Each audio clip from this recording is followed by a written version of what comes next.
right, buckle up, Buttercups, and welcome back to the Deep Dive. Huh, indeed. We're here, like always, to wrangle a whole heap of info into something, well, shiny and digestible just for you. Exactly. And today we're heading back to Azeroth. We're doing a real deep dive into the Season of Discovery for World of Warcraft Classic. Launched back in November 2023, wasn't it? That's the one. Now, we know you, our brilliant listener. You want the key insights and you want them fast. Yep. Whether you're a seasoned WoW vet or just curious, we're aiming for clear and engaging without, burying you in technical jargon. And we've certainly got the sources. We've sifted through Warcraft Wiki, Warcraft Tavern, loads of Reddit threads, always lively, and even the official Blizzard forum. Oh boy, the forums. Yeah, quite the mix of opinions there, as you'd expect. Gives us a pretty rounded picture, though. Okay, so our mission today, the quest you're on right now by listening, is figuring out what Season of Discovery, or SOD, was trying to be. Right. What was the goal? And maybe more importantly, why did things shake out the way they did? Looking at player numbers and all the feedback. Let's rewind then. What was the big pitch for SOD? So the main concept Blizzard pushed was this idea of a remix, taking classic WoW, the vanilla experience we know. And love, mostly. Mostly love, yeah. And giving it a good shakeup. They talked about level caps, adding new secrets to find, and even redesigning classic raids. Okay, so not just classic again, but classic plus, or different. Kind of. Classic adjacent, maybe. The idea was to offer something fresh for veterans, but still keep that old-school Azeroth feel. Familiar, but with surprises. And the biggest surprise was probably that rune engraving thing, right? Oh, absolutely. That was the headline feature. Forget simple enchants, this was etching special runes onto gear slops, chest, legs, gloves initially. And these weren't just small stat buffs either. Not at all. They gave new spells, passive effects, sometimes completely changing how a class played. We're talking mage healer. Mage healers. Wow. And warlock tanks. Things you just didn't see in vanilla. And they said, 32 plus runes per class eventually? Yeah, ton of options. And you could swap them out when not in combat, right? So you could tinker. Exactly. Like having a whole toolkit of abilities to play with. Very different. So besides the runes, what else define it? You mentioned phases. Right, staggered phases. They didn't just drop the whole level 160 experience at once. Phase 1 landed November 30th, 2023. Okay. Level cap was 25, and the big new thing was a 10-player version of Black Fathom Deeps. A raid at level 25. BFD. Yeah, that was unexpected. Gave people something concrete to aim for early on. Totally. Then came Phase 2, February 8th, 2024. That pushed the cap to 40. And another 10-player raid? Yep, no Moragan this time, yeah. Which I imagine you appreciated. Let's just say it brought back memories, mostly explosive ones. Fair enough. Then April 4th, 2024 was Phase 3, level 50 cap, and a bigger raid sunk a temple, but for 20 players. Okay, scaling up. And then Phase 4 started July 11th, 2024. That was the jump to level 60. The endgame. So new level 60 raids. Well, yes and no. It brought back Molten Core and Onyxia's Lair, adapted for 20 players, and some world bosses got instance versions too. They staggered the releases a bit. July 18th and 25th saw more unlocks. Molten Core again, huh? Okay. But the roadmap mentioned new raids too, eventually. It did. The plan stretched way out, supposedly until April 2025. It included revamped versions of Blackwing Lair, AQ, even Nex, plus, and this was the exciting bit, 2 brand new level 60 raids promised later on. Phases 5 through 8, they called them. Wow, okay, so a long-term plan, at least on paper. Seemed like it. And outside the raids, they added other stuff too. World events. Like the Ashen Veil PvP thing? Yeah, that big Battleground style event. Yeah. And the Bloodboon free-for-all PvP in Stranglethorn Vale. Pure chaos that was. Sounds like it. Plus things like Nightmare Incursions, sort of outdoor PvE zones, and Blackrock Eruptions later on, trying to make the world feel more dynamic. Gotcha. And some quality of life stuff too. I remember hearing about XP boosts. Oh yeah. A big one was the 100% XP buff for levels under 40, called Discoverer's Delight. Made leveling alts much faster. That's pretty significant for Classic. Huge. And cheaper mounts, plus boosted gold from low-level quests. Definitely smooths out some of the Classic grind. Okay, so that's the vision. Remix, runes, phases, events, some QLL. Sounds ambitious, but... Yeah. As the season went on, some cracks started to show. Or maybe some unexpected experimental results. Let's talk about those. The first big thing people noticed was the player count, right? The population cliff. Yikes, yeah. That term definitely caught on. The data we looked at, mainly from active raider logs, showed a really strong start. Phase 1 had somewhere around 445,000 active raiders logged. That's a lot. Huge interest initially. Massive. But then you look at the same data sources for early Phase 4, that number was down to about 88,000. Wow, from 445K to 88K, that's a drop. A huge drop. And it didn't stop there. A couple months later, it was closer to 83,000. So a significant portion of that initial player base just wasn't actively raiding anymore. Any theories why? The most common one points to those long waits between phases. 10 weeks between Phase 1 and 2, another 10 between 2 and 3. 10 weeks is a long time at level 25. Or even 40. Exactly. People would hit the cap, clear the raid, maybe level an alt or 2 with an XP buff, and then, they'd run out of things to do. So, characters got parked. And not everyone came back when the next phase finally dropped. Seems like it. That content pacing felt particularly rough at those low-level caps. You just burned through it much faster than you would at level 60. And you mentioned Phase 4 using Molten Core. Was that a factor too? People maybe hoping for something completely new at 60 right away? Probably didn't help.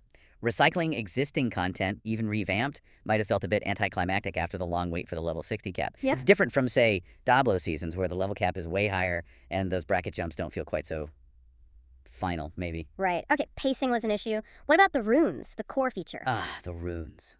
Brilliant idea. Incredibly fun for experimenting. Oh, the balance. It was a roller coaster. How so? Well, you had things like paladins suddenly dual-wielding effectively, or rogues getting massive AoE damage with abilities sort of like Fan of Knives.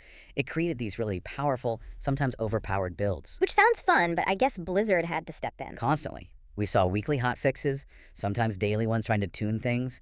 Nerfs were common, and sometimes they'd nerf something, then buff it slightly the next week, then nerf it again. Oof, that sounds disruptive. It was, and it's split opinion. You had some veterans feeling like it drifted too far from the classic plus ideal they wanted, making classes feel more like their retail counterparts. Where abilities and roles are maybe more homogenized. Sort of, yeah. Or at least constantly in flux. Then you had newer players, or those less attached to original class design, maybe finding it exciting but also just confusing. The meta changed so fast it was hard to keep up. Right, hard to plan your build or gear if it might get nerfed tomorrow. Exactly. Okay, next big challenge, the economy. Uh-oh. Classic economy is usually pretty stable, if slow. What happened? Inflation. Big time. Several things fed into it. That 100% XP buff also came with increased gold from quests below level 40. Injecting more raw gold. Yep.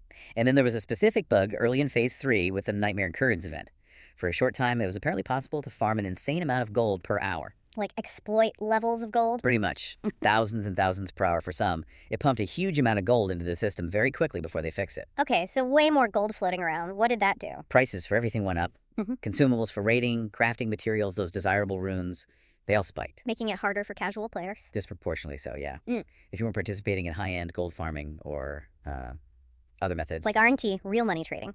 That discussion definitely became more prominent. It also fueled the debate around GDKP runs gold bid rating, which Blizzard eventually banned in SAD, and it led to constant speculation about whether they'd introduce a WoW token, like in retail, to try and stabilize things or combat RMT. Wow. So the economy got really unstable. That sounds like a major headache. It really was for a lot of players. Then Yeah. there were communication issues. Never good. What happened there? The big one was that incident in July 2024. A patch went out, and somehow changes meant only first season of Discovery accidentally got applied to the regular Classic Era realms too. Wait, really? They patched the wrong servers. Essentially, yeah. Hmm. People logged into Classic Era and found SOD class changes, rune abilities, just total confusion and chaos. Oh, wow. Did they fix it? They did. They rolled it back pretty quickly and it issued a public apology, called it a lax in communication and process. But, you know, that kind of thing shakes player trust. Absolutely. Especially for the classic era players who just want stability. For sure. And beyond that specific incident, there were ongoing reports, especially on forums and places like Reddit, of players feeling like their feedback on SOD itself wasn't being heard, or was even being deleted or hidden on official channels. Oof.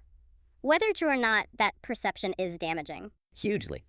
It led to situations where raid teams were apparently hesitant to recruit or finalize strategies until patch notes were absolutely confirmed, because things felt so uncertain week to week. Right. Can't plan if the ground keeps shifting. Any other major factors? One more worth mentioning is server layering. You know how they split populations onto different layers of the same realm to handle crowds? Yeah, standard tech now. How was it an issue? Well, initially, heavy layering made servers feel packed, even if the total unique population wasn't as massive as it seemed, which was great for launch buzz.